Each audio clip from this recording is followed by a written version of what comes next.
हमारा topic mean deviation factor किस प्रकार से निकाले जाते हैं इससे संबंधित है।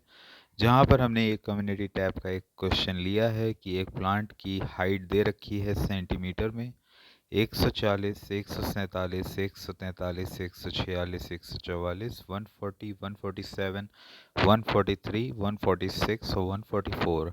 तो किस प्रकार से इसका मीन या माध्य निकाला जाएगा, किस प्रकार से इसका मीन डेविएशन निकाला जाएगा, माध्य विचलन निकाला जाएगा और किस प्रकार से इसका माध्य विचलन गुणांक या मीन डेविएशन फैक्टर निकाला जाएगा। तो सबसे पहले हमको इसको एक सारणी या टेबल के रूप में कन्वर्ट कर लेना है।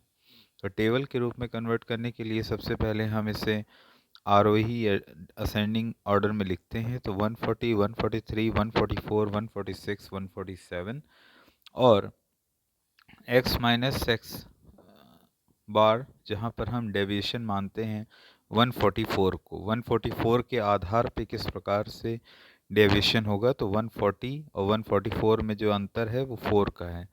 144 और 143 में अंतर 1 का है, 144 और 144 में अंतर 0 का है और 146 और 144 में अंतर 2 का है और 147 और 144 में डिफरेंस 3 का है।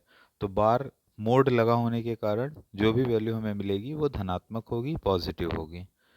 तो इस तरीके से टोटल इसका कैलकुलेशन कर लेते हैं। तो 140, 143, 144, 146, 147 को जब हम टोटल जोड़ते हैं तो इस 720 आता है और जो मोड में हमारा डेविएशन निकालना था वो हमारा 10 है।